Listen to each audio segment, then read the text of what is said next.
In nomine Patris et Filii et Spiritus Sancti. Amen. Ave Maria, gratia plena, Dominus tecum, benedicta tu in mulieribus, et benedictus fructus ventris tui, Iesus. Sancta Maria, Mater Dei, ora pro nobis peccatoribus, nunc et in hora mortis nostre. Amen. Sancta Maria, sede sapientiae, ora pro nobis. Vamos a ver hoy la lógica de relaciones, que es muy importante. Aquí pone esta cita de Tarski hablando de la belleza que tiene el cálculo de relaciones.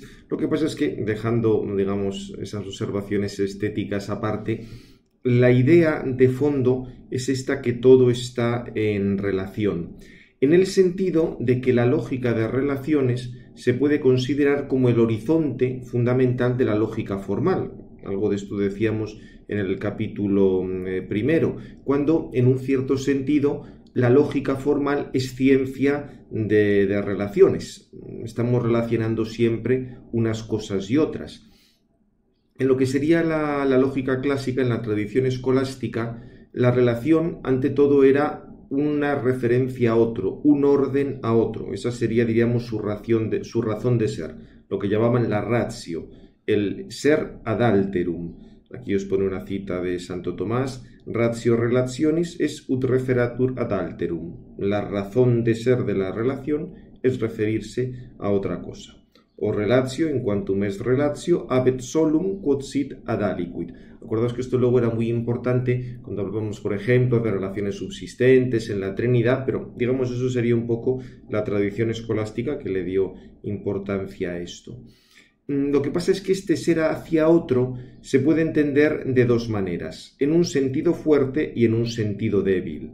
Si se la toma de una manera más general, la relación en su sentido más general sería el ens minimum, el ente más débil dentro de los predicamentos, dentro de las categorías de que habla Aristóteles, porque desde el punto de vista del sentido y del lenguaje común, de cualquier cosa, objeto, situación, se puede decir que está en relación. O sea, en ese sentido todo está en relación. Con lo cual, si decimos que esto está en relación y todas las cosas están en relación, pues la verdad es que no hemos dicho gran cosa. Por eso lo que indica aquí que ese sería un sentido débil. Ahora, si entramos propiamente en lo que es la relación y hacemos una doctrina específica con sus propiedades, sus diferenciaciones, todo esto, vemos el aspecto lógico, ontológico, metafísico, entonces ya es distinto. O sea, ya tenemos un predicado fuerte, en el sentido de que estamos haciendo toda una ciencia sobre ese predicado. Es más que un predicado. Se puede entrar también en toda la cuestión, sobre el debate en que si viene antes la sustancia que la relación. Aquí habría que distinguir bastantes cosas, pero esto se ve mucho mejor cuando se trata de la cuestión de los universales, porque aquí hay que tener cuidado. Pensemos que si estamos en un esquema como el de Aristóteles o del Santo Tomás, que es causal, por supuesto que hay sustancias, pero para que haya una sustancia tiene que haber una causa. No es que la sustancia exista así por sí sola, no. Sí, la sustancia existe en sí misma y por sí misma, pero porque hay una serie de causas. Con lo cual, hablar de sustancialidad y relacionalidad habrá que matizar las cosas. O en última instancia, si uno defiende la creación, el que todas las cosas dependen de Dios, el hecho de depender de Dios quiere decir que son creadas. Con lo cual sería esa relación con Dios en su ser lo que hace que tengamos sustancias o que tengamos todas las cosas. O sea que yo digo que el debate de sustancialidad y relacionalidad hay que verlo con detalle. Ahora no podemos entrar porque diremos algo más al hablar de los universales. Si cita aquí Basti una serie de autores desde el 19 que han estudiado esto, Augustus de Morgan, Peirce, lo trató muchísimo el tema de la relación, indicando además que la relación mínima harían falta 3 términos. Es una cosa muy interesante para hablar de Signo, aunque esto de momento lo dejamos. Schroeder escribió un álgebra de la lógica, también trató estas cuestiones, y ahí trató esas cuestiones de las relaciones, y Tarski dedicó una de sus obras al cálculo de relaciones. Vamos a dar simplemente una visión introductoria con la terminología básica en torno a las relaciones para saber movernos un poco.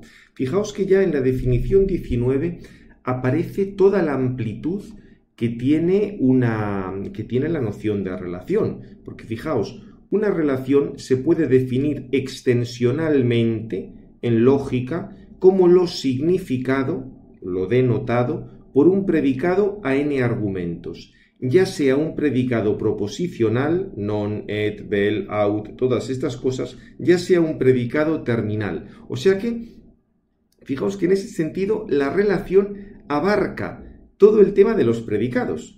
O sea, los predicados, si los vemos extensionalmente, lo que significa, lo denotado, lo que te indica un predicado, es en el fondo una relación. Esto lo veíamos en las proposiciones es muy claro. Si tú dices P, et, Q, P y Q, el et, el i, está relacionando dos proposiciones, P y Q. Por eso te dice que lo significado, lo denotado por un predicado proposicional sería es una relación.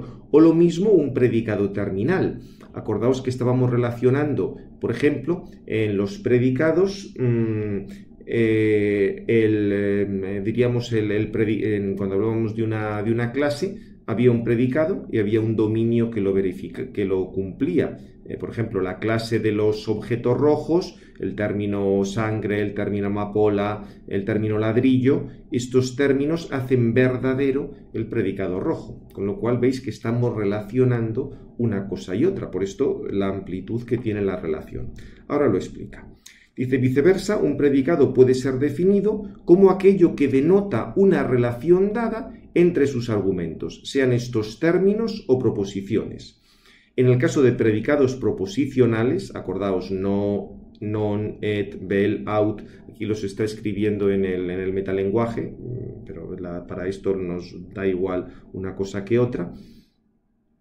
En el caso de predicados proposicionales, el sentido o connotación de la relación denotada por el predicado está definida extensionalmente por las respectivas tablas de verdad. Acordaos que para entender estos predicados había que recurrir a las tablas de verdad. Sabíamos que P, et, o lo más sencillo, non, P, si P vale 0, no P vale 1. Veis ahí que te está dando lo que denota, en este caso el no, lo sabemos por la tabla de verdad, o el et, P et Q. Si P vale 1 y Q vale 1, P et Q vale también 1. Con lo cual, veis ahí que entendiendo el et como una relación, sabemos su valor gracias a las tablas de verdad. Cuando nos referimos a predicados terminales, lo que hemos estudiado en el amplísimo capítulo 4 sobre la lógica de predicados, que ya visteis que tenía su complicación, el sentido o connotación de la relación denotada por el predicado está definida extensionalmente en términos de las respectivas clases de pertenencia de los elementos denotados por los argumentos del predicado, así como por la clase determinada, por la relación y por las relaciones que se dan entre estas clases. Aquí os pone un ejemplo.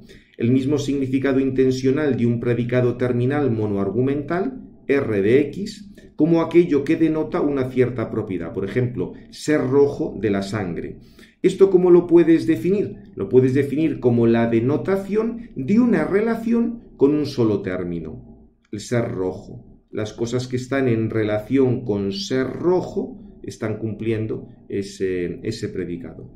Por tanto, puede ser definido como la denotación de una relación a un término connotable como relación de pertenencia a la clase denotada por el predicado monoargumental. Es decir, acordaos que los predicados, en el que un argumento cumpla un predicado, se puede ver también como que ese argumento pertenece a la clase de esos predicados. Con lo cual, como veis, siempre tenemos una relación. En este caso, la relación de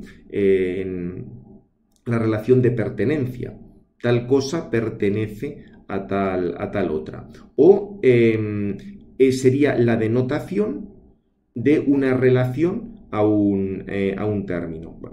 De todos modos, vamos a ver esto en la lógica de clases para que no os despistéis. Porque habíamos dicho que como las clases se podían predicados y pertenencia, esto era. Axioma de comprensión. Bien. Aquí habíamos dicho, fijaos, en el axioma de comprensión, la clase A quiere decir, o sea, existe una clase A cuando para todo X pertenece a A. Esto, doble implicación, coincide con que X cumple el predicado A. O sea, si el predicado A es la clase de los objetos azules, por mantener la letra, X pertenece a, X es un elemento de la clase A. Y esto es lo mismo que decir que X cumple el predicado ser azul. Acordaos que se veía esta equivalencia entre los predicados. X cumple el predicado A ser azul y X es uno de los miembros de la clase A. Como veis aquí, esto, el pertenece, X pertenece a, por ejemplo, cielo, el término cielo pertenece a la clase de los objetos azules. Esto, evidentemente, es una relación, el pertenece es una relación. Eso es lo que ha indicado antes. Bien. Con lo de las relaciones y los predicados.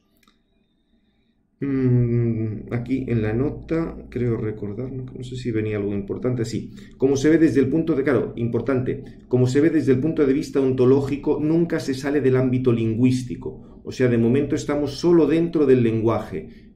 Acordaos que cuando hablábamos de clases o de todo esto, nos estamos refiriendo simplemente a términos. No estamos hablando de que exista algo fuera de ese lenguaje. Eso ya no estaríamos en lógica, sino en ontología formal. Entraría todo el tema de la causalidad, que para eso, fijaos, también nos van a ser útiles las relaciones, pero ahí habrá que plantear las relaciones de otra manera. Por eso os digo que lo de subraya aquí tanto el tema de la importancia que tienen las relaciones, porque luego gracias a la lógica de relaciones vas a poder hacer algo para salir del lenguaje. De momento estamos simplemente viendo cómo la lógica de predicados y la lógica de proposiciones, y con la lógica de predicados también lo que hemos dicho de las clases, lo puedes expresar mediante relaciones, solo que mediante las relaciones también vas a poder expresar muchas más cosas. Por eso es tan importante la lógica de relaciones, porque, digamos, con la lógica de relaciones tú tienes lo de las proposiciones y los predicados, pero vas a poder tener más cosas. Por eso nos va a ser muy útil luego cuando digamos algo de la ontología formal. Lo que pasa es que, igual que hemos hecho antes, podemos plantear la sintaxis del cálculo de relaciones. Hemos hablado del cálculo de proposiciones, hemos hablado del cálculo de predicados, hemos hablado del cálculo de clases, pues también podemos hablar del cálculo de relaciones, que en este caso lo vamos a abreviar con la letra R, minúscula negrita. Y se puede considerar siempre el metalenguaje formal y formalizado de la lógica de relaciones. Como siempre, consta el cálculo de relaciones, consta de un lenguaje R con unas reglas de derivación, siempre en R, que es en el cálculo de relaciones. Y a su vez el lenguaje de relaciones consta de un alfabeto de relaciones y de unas reglas de formación de las fórmulas dentro de ese lenguaje. O sea, como veis, el esquema siempre es el mismo. Hay que establecer un lenguaje y unas reglas de derivación dentro de ese lenguaje, y luego el lenguaje hay que decir que tiene un alfabeto y unas reglas de formación. Perdón, he dicho reglas de derivación dentro de ese lenguaje, no, de reglas de derivación dentro de ese cálculo, que es el cálculo de relaciones. Ya hemos dicho que es muy, digamos, aquí os recuerda que el lenguaje de la lógica de relaciones está constituido por un alfabeto, una regla de formación, y es sustancialmente el mismo del cálculo de predicados. O sea que aquí básicamente, por eso pone L de R es igual a L de P. O sea, el lenguaje del cálculo de relaciones va a ser sustancialmente el mismo del cálculo de predicados. Los símbolos de las relaciones poseen todas las propiedades de los predicados monoargumentales, en el sentido de que también toda relación determina una clase, lo que hemos dicho antes, pero con el añadido de todas las propiedades que derivan del hecho de que en los predicados y en las relaciones pluriargumentales la posición de los argumentos juega un papel esencial, como se verá inmediatamente. O sea, lo que va a añadir aquí las relaciones es que el orden en el que vayan los, digamos, en el que vayan los argumentos va a tener un papel importante. Fijaos que antes habíamos dicho, sobre todo esto ya desde el principio, si tú tienes el predicado monoargumental, ser rojo, como solo hay un argumento, y ahí vas poniendo rosa, ser rojo vas poniendo amapola, sangre, ladrillo, lo que quieras. Como solo hay uno, el orden no importa, el uno solo lo puedes colocar de una manera. Pero acordaos que habíamos dicho que había predicados n argumentales, por ejemplo, apoyar el libro en la mesa. Juan apoya el libro en la mesa. Es un predicado triargumental. Está Juan, está el libro y está la mesa. No habíamos comentado ahí nada de la importancia que tenía el orden. Diríamos que el orden lo estábamos viendo un poco desde el punto de vista de la semántica o poniendo una serie de ejemplos. Pero en el tema de las relaciones, esto ya sí que va a tener mucha más importancia para hablar de las relaciones. Es lo que vamos a ver inmediatamente aquí, el papel que tiene la posición de los argumentos. Y aquí recordad desde un punto de vista de la notación, de cómo escribimos, si se denota una relación genérica con R, desde Russell a las relaciones, digamos, hablar de una relación en general es R, por relación. También algún malintencionado podría pensar que es por Russell, pero bueno, en cualquier caso aquí coinciden las dos letras y R quiere decir una relación en general. Se ha puesto la costumbre de escribir en lugar de R, X, E. R sería la relación que relaciona X e Y, pero fijaos que esto se podía ver también como si X e Y fueran los argumentos del predicado. Pensad el predicado amar, Pedro ama a María. Esto se suele escribir ya cuando hablamos de relaciones X, R, E, Y. Y aquí sí que el orden va a ser importante. O sea, cuando hablamos de relaciones se suele utilizar esto, cuando hablamos de predicados se suele utilizar esto. Ya he dicho antes que las relaciones incluyen la lógica de predicados. O sea, lo de la lógica de predicados lo podemos expresar con las relaciones, eso y más cosas. Y con la ventaja de que aquí va a ser importante la posición de los argumentos. Es distinto estar en el puesto primero que estar en el puesto segundo. Bien.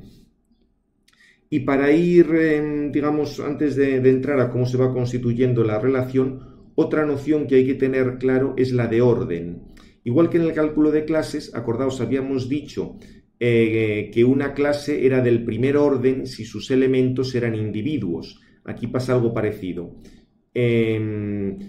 Bueno, os recuerdo aquí en el cálculo de clases decimos que una relación es del primer orden si se establece entre variables o constantes por individuos.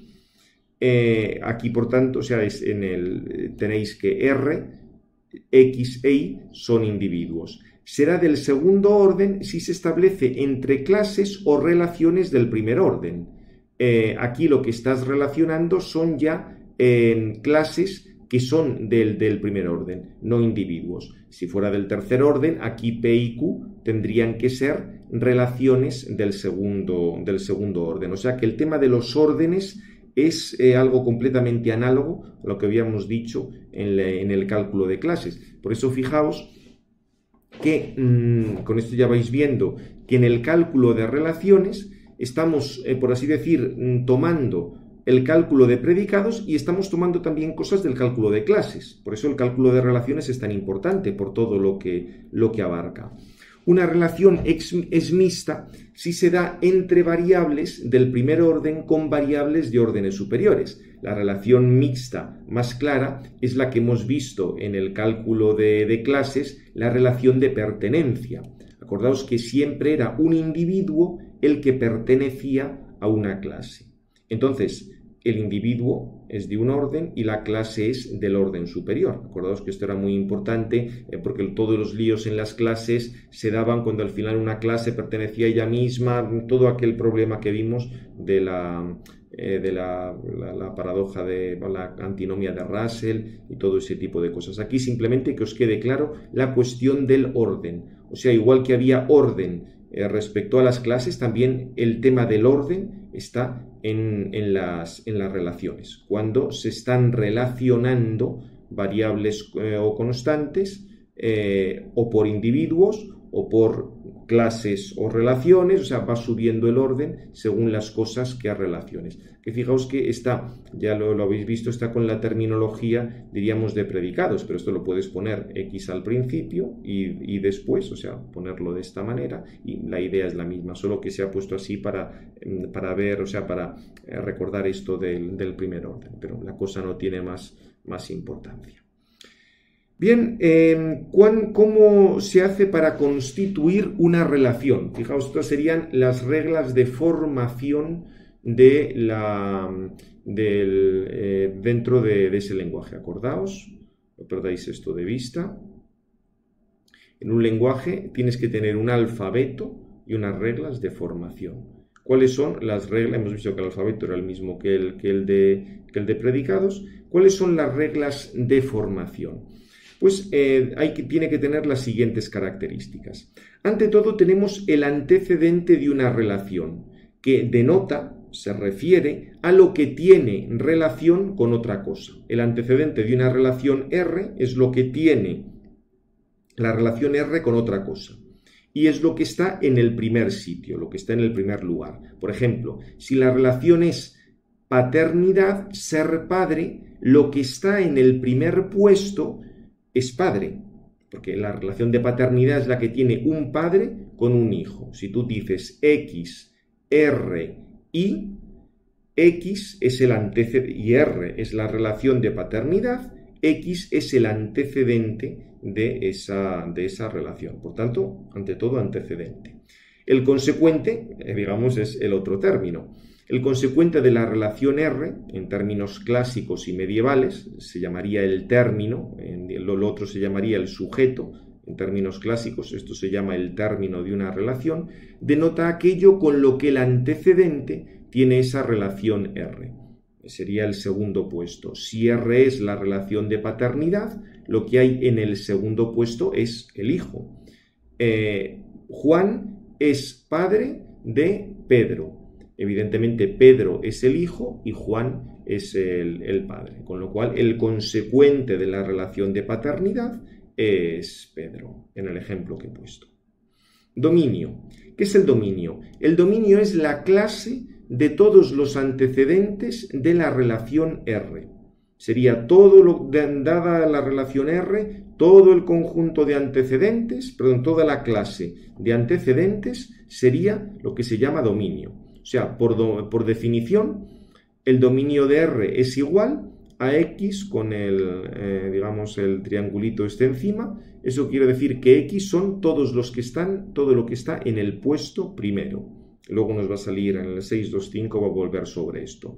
El codominio es la clase de todos los consecuentes. Dada la relación R, el codominio se pondría con de nuevo el triangulito este, como vamos, el acento circunflejo este, y sería todo lo que está en el segundo puesto. Creo que esto es sencillo. El dominio lo que está en el primer puesto, el codominio lo que está en el segundo puesto. El campo es la unión de dominio y codominio. Hablar campo y hablar de soporte de la relación es lo mismo. Por tanto, campo, se abrevia CMP, es por definición el dominio de R. Aquí tenemos, acordaos, el dominio de R, todos los antecedentes, en unión de conjuntos con el codominio de R. Con lo cual el campo, o sea, si hemos dicho, por ejemplo, en la relación de paternidad, si hemos dicho que Juan es padre de Pedro, Alfonso es padre de María, simplemente vamos a poner ese ejemplo. El dominio sería Juan y Alfonso, el codominio sería Pedro y María, y el campo sería, por una parte, Juan y Alfonso unidos dentro del mismo conjunto, dentro de la misma clase, estaría con Pedro y con María. Bien, creo que esto no es demasiado difícil. Vamos a ver ahora las propiedades de las relaciones, que aquí ya sí que hay que empezar a afinar un poquitín y vamos a recordar de nuevo todo el tema de los conectivos. Inversa de una relación. Para toda relación R existe la relación inversa R con el ápice este, digamos como con el triangulito hacia abajo, que es la que el consecuente de la relación tiene con el antecedente. O sea, si la relación directa es X está en relación con Y, la relación inversa es que Y está en relación con X. Por eso, por definición, para todo X y para todo Y, X en relación con Y equivale a que Y está en relación inversa con X. Por ejemplo, si R denota la relación padre de, la inversa de R denota hijo de. Si Juan es padre de Pedro, Pedro es hijo de Juan.